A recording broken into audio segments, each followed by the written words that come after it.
Hello mga ka-housewife! Na-miss nyo ba ako mga ka-housewife?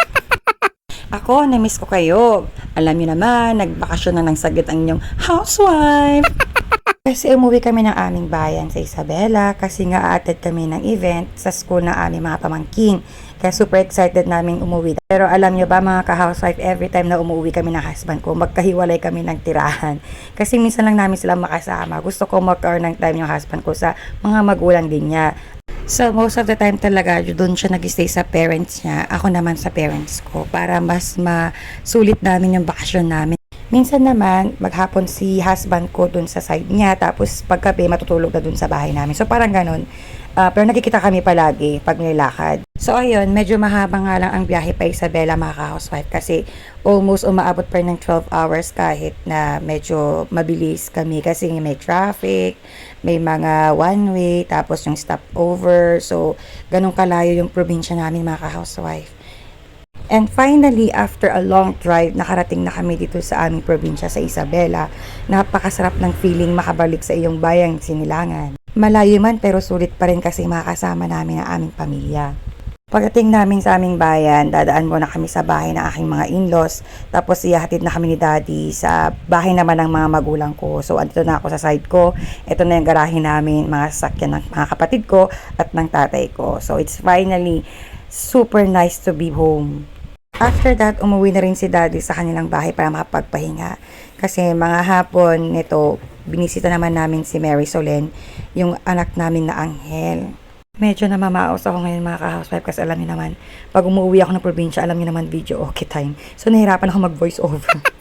Every time talaga na umuwi kami ng aming bayan, siya yung una naming pinupuntahan. Minsan kahit di pa kami nakakauwi sa bahay ng mga magulang namin, kapag maaga pa at hindi mainit, siya ang una naming binibisita. Tapos uwi na kami.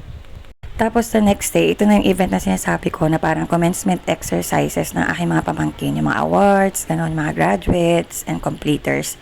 Ito na yon. Dito kami nag-aral ng aking husband. So it's nice to be back after how many years. So ang dami mga alaalang bumalik sa amin. So this time naman, awardee na ng aking pamangkin kasi meron siyang award. And this is my sister-in-law. Ang ganda rin palang umattend ng mga gatong event mga ka-housewife kasi nakikita mo yung mga dati mong classmates or batchmates. So, ang ganda ng feeling, yung parang naalala mo yung mga nakaraan, ng kabataan mo. So, ito naman this time, yung uncle ng husband ko, yung anak niyang si Ethan, ay meron din award. Noong mga time na to, medyo kinakabahan na ako kasi feeling ko malapit na akong makyat kasi first time ko mga ka-housewife. Tapos, ito naman yung isang pamangkin ko naman, anak ng ate ko. Ayan, meron din siyang award at isa siya sa mga completers. This time mga housewife, sobrang kabado ko na kasi first time ko makita at saka nahihiya ako. So, ito na nga. This is my moment mga housewife. Gusto talaga ng pamangkin ko na akong kasama niya dyan kasi ewan ko ba dito. Pinaanak ko din ko sa binyag. Kaya buti naman pumayag yung mama at papa niya na ako ang kasama ng aking pamangkin sa stage. Grabe mga ka-housewife, basang-basa pati kilikili ko dati.